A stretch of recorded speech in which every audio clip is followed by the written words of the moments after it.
Hello dear students, assessment worksheet 8 है बेटा हमारे सामने। आइए इसे समझते हैं। देखिए कुछ ग्राफ दिए गए हैं और पूछा गया है फर्स्ट क्वेश्चन कि which shows the possibility of 2 zeros.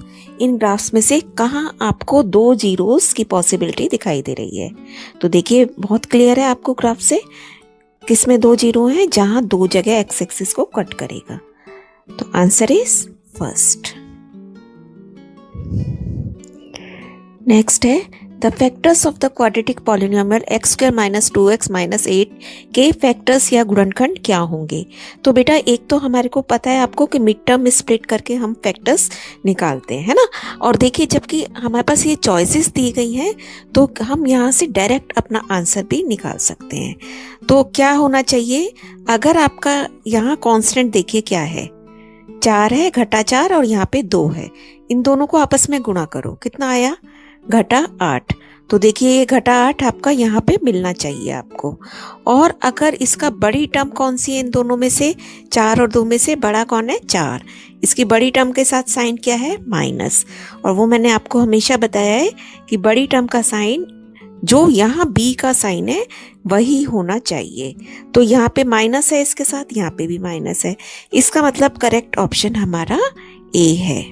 तो आप फटाफट चेक कर सकते हैं, आपको फैक्टर्स फाइंड आउट करने की भी जरूरत नहीं पड़ेगी। इसी की तरह से मैं आपको सेकंड चेक करके बताती हूँ। देखिए जब आप यहाँ पे +4 इंटू +2 करोगे तो आपको +8 मिलेगा, जबकि हमें क्या चाहिए -8, इसलिए ये आंसर नहीं है। ऐसे ही अब यहाँ गुणा करके देखिए घटा 4 घटा 2। क्वेश्चन में बुक असेसमेंट वर्कशीट में कुछ मिस्टेक्स थी बेटा, यहाँ पे x घटा 2 आएगा। तो अगर हम घटा 4 को घटा 2 से गुणा करेंगे तो घटा घटा मिलके जमा 8 हो जाएगा। तो इसका मतलब ये भी ऑप्शन मेरा सही नहीं है। नेक्स्ट देखिए जमा 4 घटा 2, अब आपके पास क्या मिलेगा इनको गुणा करके, घटा 8 तो मिल जाएगा, लेकिन अब सेकंड कंडीशन चेक करो कि बड़ी टर्म के साथ बी का साइन होना चाहिए। तो यहाँ पे घटा होना चाहिए था बड़ी टर्म के साथ, जबकि यहाँ पे जमा है, इसलिए ये तीनों आंसर्स भी हमारे रॉन्ग है। करेक्ट आंसर आपको ए मिला है। नेक्स्ट क्वेश्चन है जीरोस बताइए इस पॉलिनोमियल की। जो आपको ये दिया गया था पॉलिनोमियल, इसके जीरो, इसके फैक्टर्स ये हैं बेटा, तो इसके जीरो क्या होंगे आपको पता है। फैक्टर्स को जीरो के इक्वल पुट कर देते हैं हम फटाफट। तो x इक्वल टू 4 आ गया और x इक्वल टू -2। तो आपके कहाँ ऑप्शन आ रहे हैं ये ए। नेक्स्ट देखिए सम ऑफ जीरोस बताइए। तो क्या फॉर्मूला है सम ऑफ जीरोस का, -b/a। तो -2 का माइनस करेंगे आप, और a कितना है 1, तो इट इज 2 ओनली। सेकंड में नेक्स्ट फिफ्थ क्वेश्चन में है प्रोडक्ट बताइए। प्रोडक्ट का क्या फॉर्मूला है c/a। तो that is -8/1 equal to -8, again a। Next देखिए given that HCF of these 2 numbers is 9 and find LCM। ये आप अपने आप करेंगे क्वेश्चन, आपको पता ही है। यहाँ हमें फॉर्मूला लगा देते हैं हम, इन दोनों नंबर्स का product will be equal to HCF into LCM। तो आप अपने आप करेंगे इसे। नेक्स्ट देखिए find the zeros of the polynomial. आपको ये एक द्विघात समीकरण बहुपद दिया गया है, तो अब देखिए कैसे निकालेंगे, a² माइनस b²। यहाँ हम क्या फॉर्मूला अप्लाई कर लेंगे, a² माइनस b²। तो फैक्टर कौन कौन से बने, t 15 किसका स्क्वायर लिखा जा सकता है, √15 का। तो एक बार माइनस एक बार प्लस। अब जीरोस निकालने हैं तो क्या करेंगे, इन दोनों को 1 बाय 1 जीरो के इक्वल पुट कर देंगे, and t plus √15 is equal to 0। तो t किसके इक्वल आ जाएगा, प्लस माइनस √15। नेक्स्ट देखिए if alpha beta are the zeros of this polynomial find the value of this. तो बेटा आप देखिए हमें दिया गया पॉलिनोमियल है x² minus x minus 4। Alpha beta इसके 0 बोले हैं उसने शून्यांक, तो मैं यहाँ से अल्फा प्लस बीटा निकाल सकती हूँ। सम ऑफ जीरोस क्या बनेगा, -b/a, दैट मीन्स माइनस का माइनस करेंगे +1 हो गया, और ए भी 1 है, अल्फा बीटा भी ऐसे ही निकाल लेंगे। अल्फा बीटा क्या होता है, c/a, तो c कितना है यहाँ पे -4। तो दोनों मैंने सम भी निकाल लिया, प्रोडक्ट भी।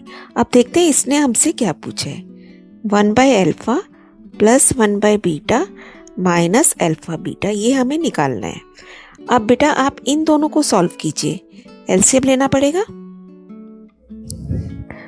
यहाँ देखिए इन दोनों को सॉल्व करने के लिए एलसीएम लेना पड़ेगा।